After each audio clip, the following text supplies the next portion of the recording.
അതുകൊണ്ട് തന്നെ ഈ ബൈക്ക് ചൂസ് ചെയ്യുന്ന സമയത്ത് നമ്മൾ സർവീസ് കോസ്റ്റ് കൂടി കണക്ക് കൂട്ടുക. ഇത് മെയിൻറ്റെയിൻ ചെയ്യാൻ ഭയങ്കര ബുദ്ധിമുട്ടായിരിക്കും. അതുകൊണ്ട് തന്നെ മറ്റുള്ള ബ്രാൻഡ്സ് നമുക്ക് ചൂസ് ചെയ്യാൻ പറ്റില്ല. ആ വണ്ടി വെറുക്കുന്ന ഒരു സാഹചര്യം നമുക്ക് ഉണ്ടാകാൻ പാടില്ല. Again welcome back to my YouTube channel. അപ്പോൾ നമ്മളിപ്പോൾ ഉള്ളത് മാഹി തലശ്ശേരി ബൈപ്പാസിലാണ്. നമുക്ക് വണ്ടി ഓടിക്കാം, അതാണല്ലോ പ്രധാനം.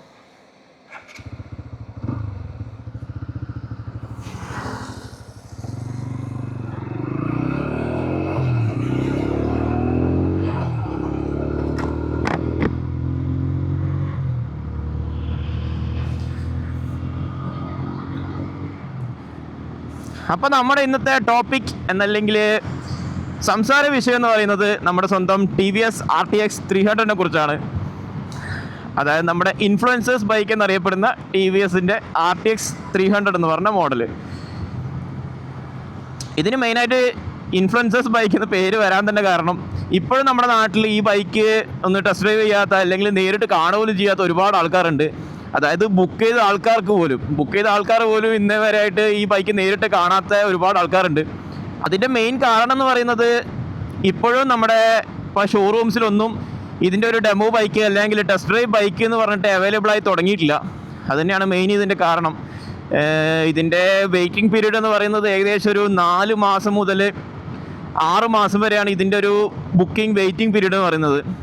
അതുകൊണ്ട് തന്നെ ടെസ്റ്റ് ഡ്രൈവ് ബൈക്കൊന്നും അവൈലബിൾ ആകാൻ ഇപ്പം ഭയങ്കര ബുദ്ധിമുട്ടാണ്. കാരണം വെച്ചാൽ കസ്റ്റമേഴ്സിന് തന്നെ കൊടുക്കാൻ വേണ്ടി ബൈക്കില്ല. അപ്പോൾ ഒരു ഷോറൂമിൽ ടെസ്റ്റ് ഡ്രൈവ് ബൈക്ക് വരിക എന്ന് പറയുന്നത് ഷോറൂമുകാരെ കുറ്റം പറഞ്ഞിട്ടും കാര്യമില്ല. ഞാനിപ്പോൾ ബുക്ക് ചെയ്തിട്ട് ഏകദേശം ഒരു 4 മാസം കഴിഞ്ഞു. 4 മാസവും കുറച്ച് ദിവസങ്ങളുമായി. അപ്പോൾ ഞാൻ എന്തായാലും ഷോറൂമിൽ അന്വേഷിക്കാമെന്ന് വിചാരിച്ചിട്ട് ഞാൻ ഷോറൂമിൽ വിളിച്ചു. അപ്പോൾ ശരിക്കും പറഞ്ഞു കഴിഞ്ഞാൽ ഇവർക്ക് ഷോറൂമുകാർക്ക് ഇതുമായിട്ടൊരു ബന്ധമില്ലാത്ത പോലെയാണ് അവർ സംസാരിക്കുന്നത്. കാരണം വെച്ച് കഴിഞ്ഞാൽ അവർക്ക് അറിയില്ല നമ്മുടെ എന്താ ഈ പ്രൊസീജിയേഴ്സ് എന്ന് അറിയില്ല. ഇപ്പോഴും ഒരുപാട് ആൾക്കാർ ബുക്ക് ചെയ്ത ആൾക്കാർ പെൻഡിങ്ങിൽ നിൽക്കുന്നുണ്ട്. അതുകൊണ്ട് തന്നെ ഏകദേശം ഒരു 4 മാസത്തിന് മേലെ വെയിറ്റിംഗ് പീരീഡ് ഉണ്ടാവും എന്നൊക്കെ പറയുന്നത്. അതുകൊണ്ട് തന്നെ ഷോറൂമിൽ വിളിച്ചിട്ട് കാര്യമില്ല എന്ന് എനിക്ക് മനസ്സിലായി. ടോൾ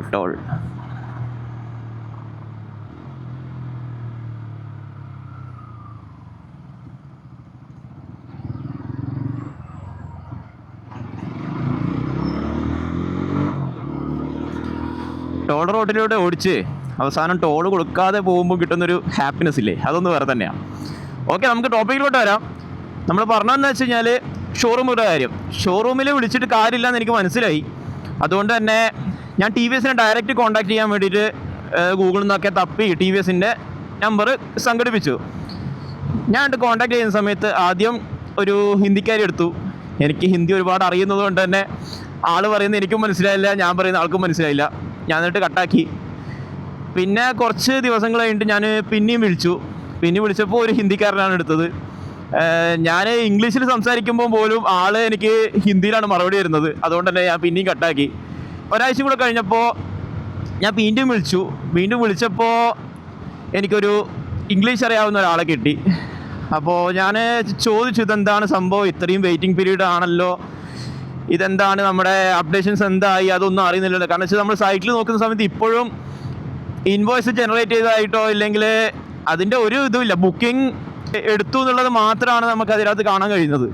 അതുകൊണ്ട് തന്നെ ഞാൻ ആളോട് ചോദിച്ചു. അപ്പോൾ ആൾ പറയുന്നത് നിങ്ങളുടെ ബൈക്ക് റെഡി ആയിക്കൊണ്ടിരിക്കുന്നേ ഉള്ളൂ, കുറച്ച് മാസം കൂടെ വെയിറ്റിംഗ് പീരീഡ് ഉണ്ടാവും, ഏകദേശം ഒരു ആഗസ്റ്റ് ലാസ്റ്റ് അല്ലെങ്കിൽ സെപ്റ്റംബറിലാണ് ഡെലിവേർഡ് ആവുക എന്നാണ് പറഞ്ഞത്. അപ്പോൾ ആൾ അങ്ങനെ പറഞ്ഞപ്പോൾ തന്നെ എനിക്ക് ഏകദേശം മനസ്സിലായി ഇതൊരു 6 മാസത്തിന് മേലെ വെയിറ്റിംഗ് പീരീഡ് പോകാനുള്ള ചാൻസ് ഉണ്ട് എന്നുള്ളത്.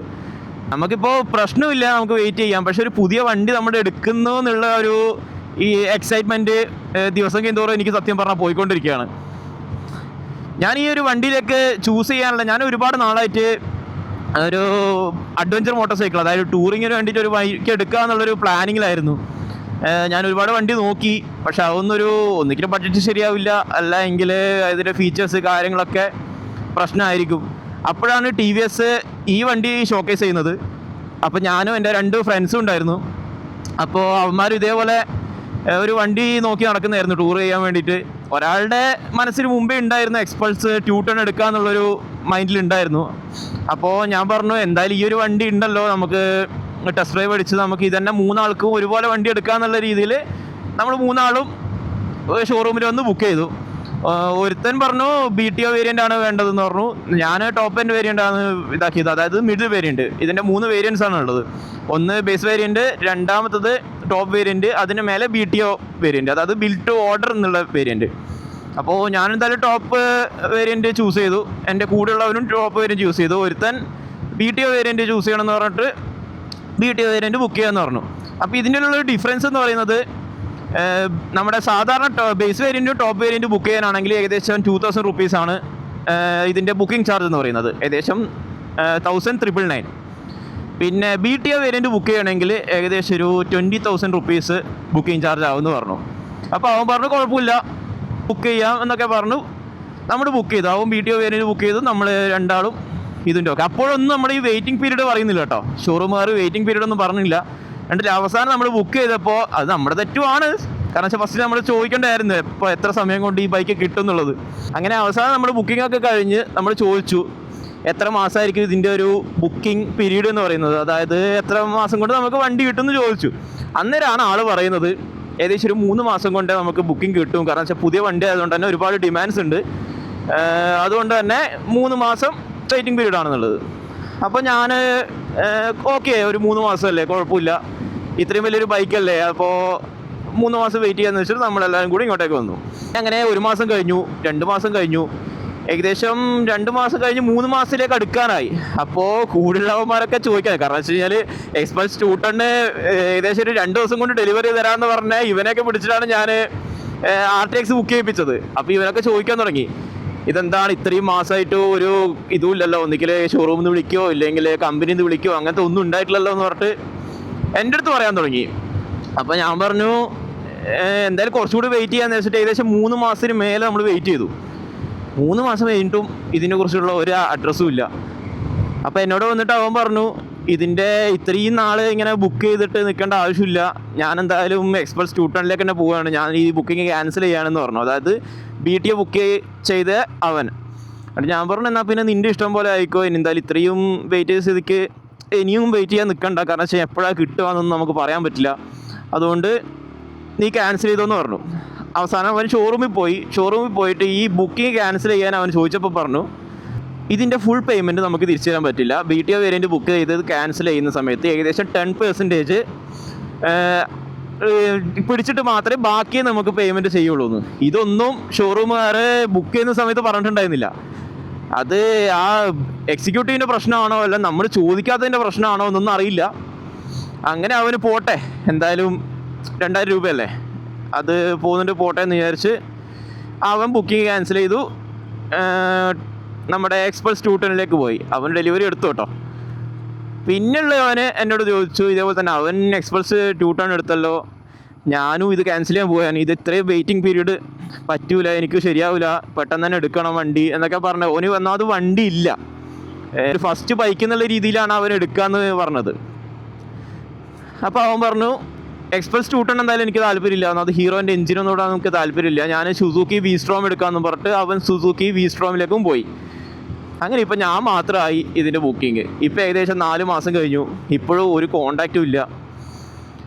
അവർക്ക് ഷോറൂമാർക്ക് ഒന്നും അറിയില്ല സംഭവം ഇതെങ്ങനെയാണ്, എപ്പോഴാണ് ഡെലിവറി കിട്ടുന്നത്. പെട്ടെന്ന് കിട്ടിയ ആൾക്കാരുണ്ട് കേട്ടോ, കാരണം വെച്ചാൽ ഏകദേശം 1 മാസം കൊണ്ട് കിട്ടിയ ആൾക്കാരുണ്ട്, ഇവർ പറഞ്ഞതുപോലെ 3 മാസം കൊണ്ട് കിട്ടിയ ആൾക്കാരുണ്ട്. പക്ഷേ എൻ്റെ അവസ്ഥ വെച്ച് നോക്കുവാണെങ്കിൽ ഇപ്പോൾ 4 മാസം കഴിഞ്ഞു, ഇത്ര വരെയായിട്ടൊരു കോണ്ടാക്റ്റും ഇല്ല. ഇപ്പോഴും പറയുന്നത് ഇനി ആഗസ്റ്റ് ലാസ്റ്റ് അല്ലെങ്കിൽ സെപ്റ്റംബർ ലാസ്റ്റ് കിട്ടുന്നതോ. അപ്പോൾ ഏകദേശം കണക്ക് കൂട്ടുകയാണെങ്കിൽ ഏകദേശം 6 മാസത്തിൻ്റെ ആ ഒരു ഗ്യാപ്പായി. ഇവർ രണ്ടുപേരും വേറെ ബൈക്കിലേക്ക് ചൂസ് ചെയ്യാനുള്ള മെയിൻ കാരണം ഞാൻ തന്നെയാണ്. കാരണം ഇവർ ഈ ബൈക്ക് ഷോക്കേസ് ചെയ്തപ്പോൾ തന്നെ അല്ലെങ്കിൽ ബുക്കിംഗ് സ്റ്റാർട്ട് ചെയ്തപ്പോൾ തന്നെ എന്നോട് പറഞ്ഞതാണ് നമുക്ക് ബുക്ക് ചെയ്യാൻ പോയിട്ട് 3 പേർക്ക് ഒരുപോലത്തെ കളേഴ്സ് എടുക്കുക അങ്ങനെയൊക്കെ പറഞ്ഞ് ഒരുപാട് പ്ലാനിങ് ഒക്കെ ഉണ്ടായതാണ്. അപ്പോൾ ഞാനാണ് പറഞ്ഞത് ഇപ്പോൾ ബുക്ക് ചെയ്യേണ്ട, നമുക്ക് കുറച്ചുകൂടെ വെയിറ്റ് ചെയ്തിട്ട് ബുക്ക് ചെയ്യാം എന്നുള്ളത്. അതിൻ്റെ മെയിൻ കാരണം എന്ന് പറയുന്നത് എൻ്റെ ഒരു അഭിപ്രായത്തിൽ നമ്മളിപ്പോൾ ഒരു പുതിയ എൻജിൻ അല്ലെങ്കിൽ ഇപ്പോൾ ഒരു പുതിയ മോട്ടോർ സൈക്കിൾ ലോഞ്ച് ചെയ്യുന്ന സമയത്ത് ഫസ്റ്റ് ബാച്ച് വെഹിക്കിൾ ഒരിക്കലും എടുക്കാതിരിക്കുക എന്നാണ് എൻ്റെ ഒരു അഭിപ്രായം. ഇപ്പോൾ ഈ TVSൻ്റെ RTXൻ്റെ വെച്ച് നോക്കുകയാണെങ്കിൽ രണ്ടും പ്രശ്നമാണ്. കാരണം വെച്ച് കഴിഞ്ഞാൽ പുതിയൊരു എൻജിനാണ്, TVS ഒരുപാട് നാളായിട്ട് അതിന് വർക്ക് ചെയ്യുന്നതൊക്കെ കേട്ടു, ഏകദേശം 2-3 കൊല്ലമായിട്ട് വർക്ക് ചെയ്യുന്ന ഒരു എഞ്ചിൻ ആണെന്നൊക്കെ കേട്ടു. പക്ഷേ എന്നാലും ഒരു പുതിയ എഞ്ചിനാണ്, പുതിയൊരു മോട്ടോർ സൈക്കിളാണ്. അതുകൊണ്ട് തന്നെ എന്താണ് ഇതിൻ്റെ പ്രശ്നങ്ങൾ കാര്യങ്ങളൊക്കെ അറിയണമെങ്കിൽ ഫസ്റ്റ് ബാച്ച് വെഹിക്കിൾ എന്തായാലും നമ്മുടെ മാർക്കറ്റിൽ ഇറങ്ങണം.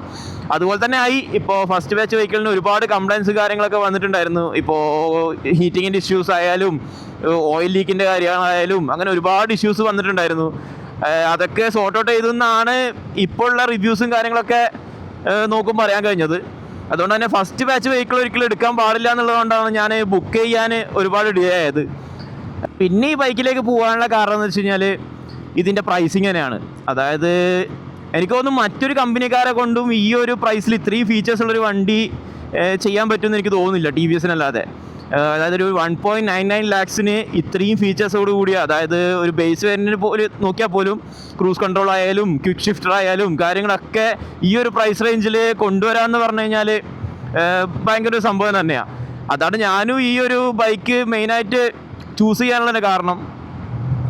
പിന്നെ ഇതിൻ്റെ ഒരു കോമ്പറ്റീറ്റർ എന്ന് പറയുന്നതാണെങ്കിൽ വീസ്റ്റോൺ 250 എക്സ്പ്രസ് 210 പിന്നെ നമ്മുടെ KTM തന്നെ അഡ്വഞ്ചർ 250 ഒക്കെയാണ്. കമ്പാരിസൺ നോക്കുകയാണെങ്കിൽ ഞാൻ പറഞ്ഞല്ലോ, ഓൾറെഡി എൻ്റെ ഒരു ഫ്രണ്ട് വീസ്റ്റോൺ 250 പോയിട്ടുണ്ടായിരുന്നു, എക്സ്പ്രസ് 210 പോയിട്ടുണ്ടായിരുന്നു. അഡ്വഞ്ചർ 250 ഞാൻ മെയിനായിട്ട് ഇപ്പോൾ ഓടിക്കാത്തൊരു ബൈക്ക് എന്നുള്ളത്. ബാക്കി 2 ബൈക്കും ഞാൻ ഓടിച്ചതാണ്. വീസ്റ്റോൺ 250 വെച്ച് നോക്കുകയാണെങ്കിൽ നമ്മൾ കൊടുക്കുന്ന ആ ഒരു പ്രൈസ് റേഞ്ചിൽ ഒരിക്കലും ഒരു വാല്യൂ ഫോർ മണിയാണെന്ന് എനിക്ക് തോന്നുന്നില്ല. കാരണം വെച്ച് കഴിഞ്ഞാൽ ഏറ്റവും ഔട്ട്ഡേറ്റഡ് ആയിട്ടുള്ള ഒരു ബൈക്ക് എന്ന് വേണമെങ്കിൽ പറയാം. ഒരു ഫീച്ചേഴ്സോ കാര്യങ്ങളോ ആകെയുള്ളൊരു സുസുക്കിൻ്റെ എൻജിൻ കിട്ടും എന്നുള്ള ഒറ്റ കാര്യം മാത്രമേ ഉള്ളൂ. മാത്രമല്ല അതൊരു അഡ്വഞ്ചർ മോട്ടോർ സൈക്കിൾ അല്ലെങ്കിൽ ഒരു ടൂറിംഗ് മോട്ടോർ സൈക്കിൾ എന്ന് നമുക്ക് പറയാൻ പറ്റില്ല. കാരണം വെച്ച് കഴിഞ്ഞാൽ സസ്പെൻഷൻ ആയിക്കഴിഞ്ഞാലും അതിൻ്റെ കാര്യങ്ങളൊക്കെ നോക്കുകയാണെങ്കിൽ നമ്മുടെ ജിക്സറിൻ്റെ സെയിം സംഭവമാണ്. അതിൻ്റെ മേലെ ഒരു അഡ്വഞ്ചർ കിറ്റ് കയറ്റി എന്ന് വിചാരിച്ച ഒരു അഡ്വഞ്ചർ മോട്ടോർ സൈക്കിൾ ആവണമെന്നില്ല. അതുകൊണ്ട് തന്നെ വീസ്റ്റോമിനോട് എനിക്ക് അത്രത്തോളം താല്പര്യം ഇല്ല. അതാണ് ഞാൻ ആ ഭാഗത്തേക്ക് നോക്കാതിരുന്നത്. പിന്നെയുള്ളത് എക്സ്പൾസ് 210 ആണ്. എക്സ്പൾസ് 210 തന്നെ നമ്മുടെ എൻജിൻ നോക്കുകയാണെങ്കിൽ ഹീറോൻ്റെ എൻജിനോട് എനിക്ക് അത്രത്തോളം താല്പര്യമില്ല. മാത്രമല്ല ഒരുപാട് കംപ്ലയിൻസ് ഇപ്പോൾ പറയുന്നുണ്ടായിരുന്നു. നമ്മുടെ ഇൻസ്റ്റാഗ്രാം റീൽസ് നോക്കിക്കഴിഞ്ഞാൽ യൂട്യൂബ് റിവ്യൂസ് നോക്കിക്കഴിഞ്ഞാലൊക്കെ ഭയങ്കരമായിട്ട് കംപ്ലയിൻസ് ആണെന്ന് പറഞ്ഞുകൊണ്ടിരിക്കുന്നത്. എടുത്ത് 2 ദിവസം കഴിഞ്ഞപ്പം തന്നെ വണ്ടി സ്റ്റാർട്ടാവുന്നില്ല, അങ്ങനെ ഇങ്ങനെയൊക്കെ പറഞ്ഞ് ഒരുപാട് കംപ്ലയിൻസ് ഞാൻ കേട്ടു. അതുകൊണ്ട് തന്നെ ആ ഭാഗത്തേക്കും പോയില്ല. പിന്നെ എൻ്റെ മനസ്സിലുള്ളൊരു കോമ്പറ്റീറ്റർ തന്നെ പറയുകയാണെങ്കിൽ അത് അഡ്വഞ്ചർ 250 ആണ്. പക്ഷേ ബഡ്ജറ്റ് പ്രശ്നമാണ്. കുറച്ച് നമ്മുടെ ഈ RTX വെച്ച് നോക്കുകയാണെങ്കിൽ കുറച്ചും കൂടെ പ്രൈസ് കൂടിയ വണ്ടിയാണ് 250 എന്ന് പറയുന്നത്. അതുകൊണ്ട് തന്നെ ബഡ്ജറ്റ് പ്രശ്നം കൊണ്ട് ഞാൻ ആ ഭാഗത്ത് നോക്കിയില്ല. പിന്നെ എൻ്റെ ഉള്ളിലുള്ളത് ആകെ ഈ ഒരു RTX മാത്രമാണ്. അതുകൊണ്ടാണ് ഞാൻ RTX തന്നെ എത്ര മാസം കഴിഞ്ഞ് കഴിഞ്ഞാലും ഇതിൽ തന്നെ വെയിറ്റ് ചെയ്യുക എന്നുള്ളൊരു മൈൻഡിൽ നിന്നത്. പക്ഷേ ഇത് ഇത്ര ചെയ്യേണ്ട ഒരു ആവശ്യം വരുമെന്ന് ഞാൻ വിചാരിച്ചില്ല. പിന്നെ പ്രൈസ് റേഞ്ച് കൊണ്ടാണ് ഞാനിത് ചൂസ് ചെയ്തതെന്നൊക്കെ പറഞ്ഞുകൊണ്ട് തന്നെ ഞാൻ പറയാം, ഈ വണ്ടിൻ്റെ ഓൺ റോഡ് പ്രൈസ് മാത്രമേ കുറവുള്ളൂ.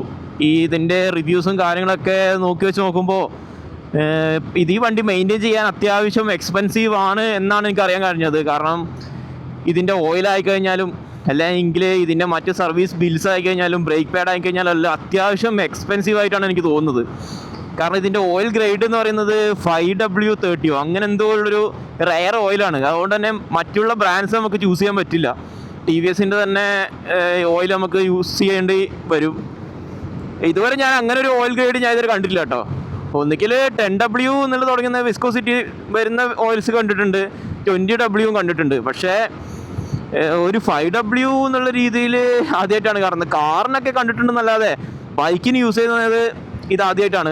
അതുകൊണ്ട് തന്നെ ആ ഓയിലിന് അത്യാവശ്യം റേറ്റ് ഉണ്ടെന്നാണ് അറിയാൻ കഴിഞ്ഞത്. ഏകദേശം 2000 സംതിങ് പ്രൈസ് വരുന്നുണ്ടെന്നാണ് പറഞ്ഞത്. പിന്നെ വരുന്നത് ബ്രേക്ക് പാഡാണ്. ബ്രേക്ക് പാഡിനും ഏകദേശം ഫ്രണ്ട് ബ്രേക്കിന് 3000 സംതിങ് റേഞ്ച് മറ്റും വരുന്നുണ്ട് എന്നാണ് പറഞ്ഞത്. അതായത് ഏകദേശം ഹിമാലയനും ആ ഒരു റേറ്റ് തന്നെയാണ് വരുന്നത്. പക്ഷേ ഹിമാലയ എന്ന് പറയുന്നത് കുറച്ചും കൂടി ഒരു പ്രീമിയം ബൈക്കാണ്. ഒരു TVS എന്ന് പറയുമ്പോൾ നമ്മുടെ പൊതുവേ ഒരു ധാരണ എന്ന് പറയുന്നത് ഏറ്റവും ചീപ്പായിട്ട് കിട്ടണം എന്നാണല്ലോ. അതുകൊണ്ട് തന്നെ ഈ ഒരു 3000 സംതിങ് ബ്രേക്ക് പാഡിന് റേറ്റ് എന്നെല്ലാം പറയുന്നത് അത്യാവശ്യം ഒരു എക്സ്പെൻസീവ് ആയിട്ട് തന്നെയാണ് എനിക്ക് തോന്നുന്നത്. അതുകൊണ്ട് തന്നെ ഈ ബൈക്ക് ചൂസ് ചെയ്യുന്ന സമയത്ത് നമ്മൾ സർവീസ് കോസ്റ്റ് കൂടി കണക്ക് കൂട്ടുക. അതായത് വണ്ടിയുടെ പ്രൈസ് ഭയങ്കര കുറവാണെന്ന് വിചാരിച്ച് ഒരു ലോ ഇൻകം ഉള്ള ഒരാൾ ഈ ബൈക്ക് ചൂസ് ചെയ്ത് കഴിഞ്ഞാൽ ഇത് മെയിൻറ്റെയിൻ ചെയ്യാൻ ഭയങ്കര ബുദ്ധിമുട്ടായിരിക്കും. അതുകൊണ്ട് തന്നെ സർവീസ് ബില്ലും കാര്യങ്ങളൊക്കെ കാൽക്കുലേറ്റ് ചെയ്തിട്ട് മാത്രം ഈ വണ്ടി ചൂസ് ചെയ്യാൻ വേണ്ടി ശ്രമിക്കുക. കാരണം വെച്ച് കഴിഞ്ഞാൽ നമ്മുടെ ഇത്രയും കഷ്ടപ്പെട്ടൊരു ഡ്രീം ബൈക്ക് സ്വന്തമാക്കി കഴിഞ്ഞിട്ട് അതിൻ്റെ സർവീസ് ബില്ല് നമുക്ക് അഫോർഡ് ചെയ്യാൻ പറ്റുന്നില്ല എന്നുള്ളൊരു കാരണം കൊണ്ട് ആ വണ്ടി വെറുക്കുന്ന ഒരു സാഹചര്യം നമുക്ക് ഉണ്ടാകാൻ പാടില്ല. അതുകൊണ്ട് തന്നെ സർവീസ് ബില്ലും കാര്യങ്ങളൊക്കെ നോക്കിയിട്ട് മാത്രം ഈ വണ്ടി ചൂസ് ചെയ്യാൻ വേണ്ടി ശ്രമിക്കുക. പിന്നെയുള്ളൊരു കാര്യം എന്ന് പറയുന്നത്, ഞാൻ നേരത്തെ പറഞ്ഞു, ഈ വണ്ടി ഇപ്പോഴും ബുക്ക് ചെയ്ത ആൾക്കാർ പോലും ഇന്നവരായിട്ട് അത് നേരിട്ട് കണ്ടിട്ടോ അല്ലെങ്കിൽ ടെസ്റ്റ് ഡ്രൈവ് അടിച്ചിട്ടോ ഇല്ല എന്ന് പറഞ്ഞു. ഞാൻ പറഞ്ഞല്ലോ ഷോറൂമിൽ പോയി അന്വേഷിച്ചു എന്നുള്ളത്. അപ്പോഴാണ് ഈ വണ്ടി നേരിട്ട് കണ്ടത്. അതായത് കണ്ണൂർ തന്നെ നമ്മുടെ പ്രിൻസ് TVS വണ്ടി വന്നിട്ടുണ്ടായിരുന്നു. അപ്പോഴാണ് ഈ വണ്ടി ഞാൻ മെയിനായിട്ട് കാണുന്നത്. അതായത് ഏകദേശം ഒരു 1-2 ആഴ്ച മുമ്പ്. അപ്പോൾ എൻ്റെ ഒരു ഹൈറ്റ് വെച്ചിട്ട് ഈ വണ്ടി ഭയങ്കര ബൾക്കാണ്. അതായത് നമ്മൾ ഫോട്ടോയിൽ കാണുന്ന പോലെ അല്ലെങ്കിൽ വീഡിയോയിൽ കാണുന്ന പോലെയൊന്നും അല്ല. അത്യാവശ്യം ഭയങ്കര ഒരു ബിഗ് ബൈക്ക് ആണ്. അതുകൊണ്ട് തന്നെ നമ്മളെ കാലെത്തുമോ, നമുക്കത് ഹാൻഡിൽ ചെയ്യാൻ പറ്റുമോ എന്നുള്ളതൊക്കെ നമുക്ക് നോക്കണം. ഏകദേശം 186 kg മറ്റോ ഉണ്ട് വണ്ടി. അപ്പോൾ വെയിറ്റും സൈസൊക്കെ നമുക്ക് ഹാൻഡിൽ ചെയ്യാൻ പറ്റുമെന്നും കൂടി നോക്കണം. ഞാൻ എന്തായാലും കയറി ഇരുന്ന് നോക്കി. ടെസ്റ്റ് ഡ്രൈവ് വണ്ടി ഇപ്പോഴും അവൈലബിൾ അല്ല. അതുകൊണ്ട് തന്നെ ടെസ്റ്റ് ഡ്രൈവ് അടിക്കാൻ വേണ്ടി പറ്റിയില്ല. ഞാൻ അവർക്ക് പറഞ്ഞിട്ടുണ്ടായിരുന്നു, ടെസ്റ്റ് ഡ്രൈവ് വണ്ടി അവൈലബിൾ ആയിക്കഴിഞ്ഞാൽ സ്പോട്ടിൽ തന്നെ എന്നെ വിളിക്കണം എന്നൊക്കെ പറഞ്ഞിട്ടുണ്ടായിരുന്നു. ഇത്ര റേറ്റ് ഇവിടെയൊന്നും കണ്ടില്ല. അതുകൊണ്ട് തന്നെ നമ്മൾ മാക്സിമം വണ്ടി ഓടിച്ചു നോക്കാനും അല്ലെങ്കിൽ അറ്റ്ലീസ്റ്റ് ഒന്ന് കയറി ഇരിക്കുകയാണെങ്കിൽ ശ്രമിക്കുക. എന്നിട്ട് നമ്മൾ മുന്നോട്ടേക്ക് പോവുക. കാരണം വെച്ച് കഴിഞ്ഞാൽ ഒരു നോർമൽ യൂസിന് ഇതുപോലത്തെ ഹൈവേയിലൊക്കെ യൂസ് ചെയ്യാനാണെങ്കിൽ വലിയ ബുദ്ധിമുട്ടുണ്ടാവില്ല. നമ്മളിപ്പോൾ ടൂർ ചെയ്യാനാണല്ലോ മെയിനായിട്ട് ഈ മോട്ടോർ സൈക്കിൾ നമ്മൾ ചൂസ് ചെയ്യുന്നത് തന്നെ. അപ്പോൾ ഒരു ഹെവി ട്രാഫിക് എപ്പോഴും ഹൈവേ ആയിരിക്കണം എന്നില്ല. ഒരു ഹെവി ട്രാഫിക് വന്നു കഴിഞ്ഞാൽ നമുക്ക് ഇതിൻ്റെ വെയിറ്റും സൈസും ഹാൻഡിൽ ചെയ്യാൻ പറ്റുമോ എന്നൊന്ന് നോക്കണം. അപ്പോൾ ഓവറോൾ നോക്കുകയാണെങ്കിൽ ഞാൻ ഈ ബൈക്കായിട്ട് തന്നെ മുന്നോട്ട് പോകാനാണ് എൻ്റെ ഒരു തീരുമാനം. കാരണം നമ്മുടെ ഈ ഒരു പ്രൈസ് റേഞ്ചിൽ വേറെ ഇത്രയും ഒരു ഫീച്ചേഴ്സ് തരുന്നൊരു മോട്ടോർ സൈക്കിൾ വേറെ ഇല്ല എന്ന് തന്നെ പറയാം. അതിപ്പോൾ ഞാൻ ഓൾറെഡി പറഞ്ഞു, ഇപ്പോൾ V-Strom ആയിക്കഴിഞ്ഞാലും എക്സ്പൾസ് ആയിക്കഴിഞ്ഞാലും KTM അഡ്വഞ്ചർ ആയിക്കഴിഞ്ഞാലും ഒക്കെ എനിക്ക് അത്രത്തോളം ഈ വണ്ടിയിൽ അത്രയും ഒരു നല്ലതായിട്ട് തോന്നുന്നില്ല. വേറൊരു ബൈക്കിലേക്ക് പോയി കഴിഞ്ഞ് പിന്നീട് ഇതൊരു റിഗ്രറ്റായിട്ട് നമുക്ക് തോന്നാൻ പാടില്ല. അതുകൊണ്ട് തന്നെ RTX ആയിട്ട് തന്നെ മുന്നോട്ട് പോകാൻ വേണ്ടി നോക്കുക. അപ്പോൾ ഇന്നത്തെ വീഡിയോ ഇത്രയൊക്കെ ഉള്ളൂ. മെയിനായിട്ട് ഈ കണ്ടന്റ് എന്ന് പറയുന്നത് ഒരുപാട് ആൾക്കാർക്ക് എനിക്കൊന്ന് റിലേറ്റ് ചെയ്യാൻ പറ്റുമെന്ന് തോന്നുന്നു. ഒരുപാട് ആൾക്കാർ എന്നെപ്പോലെ ഇതേപോലെ വെയിറ്റ് ചെയ്ത് എക്സൈറ്റ്മെൻറ്റ് നഷ്ടപ്പെട്ട ഒരുപാട് ആൾക്കാരുണ്ടാവുമെന്ന് എനിക്ക് തോന്നുന്നു. അതുകൊണ്ടാണ് ഞാൻ മെയിനായിട്ട് ഇങ്ങനൊരു ടോക്ക് വീഡിയോ ചെയ്യാൻ തന്നെ കാരണം. ഇപ്പോഴും എക്സൈറ്റ്മെൻറ്റ് നഷ്ടപ്പെട്ടോ എന്ന് ചോദിച്ചു കഴിഞ്ഞാൽ ഒരു പൊടിക്ക് അങ്ങോട്ടും ഇങ്ങോട്ടൊക്കെ ഉണ്ട്. പെട്ടെന്നൊരു ദിവസം നിങ്ങളുടെ വണ്ടി റെഡി ആയിട്ടുണ്ട്, ഷോറൂമിൽ വന്ന് ഡെലിവറി എടുത്തോ എന്ന് പറയുന്നത് അതും വെയിറ്റ് ചെയ്തിട്ട് ഇരിക്കുകയാണ് ഞാൻ. അതിനി എത്ര മാസം വെയിറ്റ് ചെയ്യേണ്ടതെന്നൊന്നും അറിയില്ല. ഇപ്പം മാക്സിമം ഡേറ്റ് പറഞ്ഞിട്ടുള്ളത് ഏകദേശം ഒരു 2 മാസം കൂടെ. ഇപ്പോൾ ജൂലൈ ആയി. ഓഗസ്റ്റ് ലാസ്റ്റ് അല്ലെങ്കിൽ സെപ്റ്റംബർ ഫസ്റ്റ് വീക്ക് തന്നെ ഡെലിവേർഡ് ആവും എന്നാണ് അവർ പറഞ്ഞത്. എന്താണ് അവസ്ഥ എന്നറിയില്ല. ഇനിയും ബുക്കിംഗ് കൂടുകയാണെങ്കിൽ നമ്മുടെ ഇനിയും ഡിലേ ആവാനുള്ള ചാൻസ് ഉണ്ട്. അത് ഒരുപാട് ബുക്കിംഗ് വരുന്നുണ്ട്. TVS പോലും പ്രതീക്ഷിച്ചില്ല ഇത്രത്തോളം ഈ വണ്ടിക്ക് ബുക്കിംഗ് കിട്ടുന്നുള്ളത്. അതുകൊണ്ട് തന്നെ എനിക്ക് തോന്നുന്നു അത്രത്തോളം പ്രൊഡക്ഷൻ ചെയ്യാനുള്ളൊരു കപ്പാസിറ്റി ഒന്നും നോക്കി വെച്ചിട്ടുണ്ടായിരിക്കില്ല TVS. അതായിരിക്കും ഇത്രയും ഡിലേ ആവാൻ കാരണം. അപ്പോൾ ഇന്നത്തെ വീഡിയോ ഇത്രയൊക്കെ ഉള്ളൂ. ഇനി അടുത്തൊരു കണ്ടന്റുമായിട്ട് വരാം. അതുവരേക്കും ഗുഡ് ബൈ.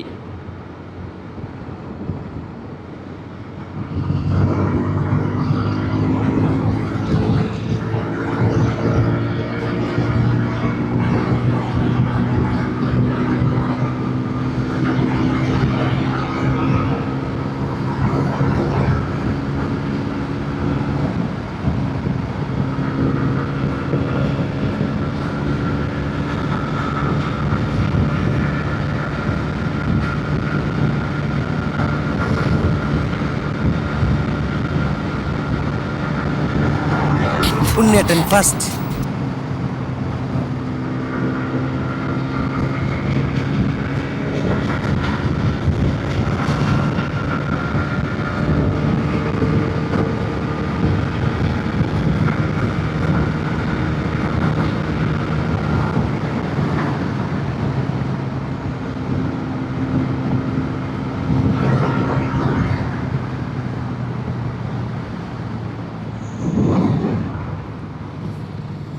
അപ്പോൾ ശരിക്കും ഗുഡ് ബൈ.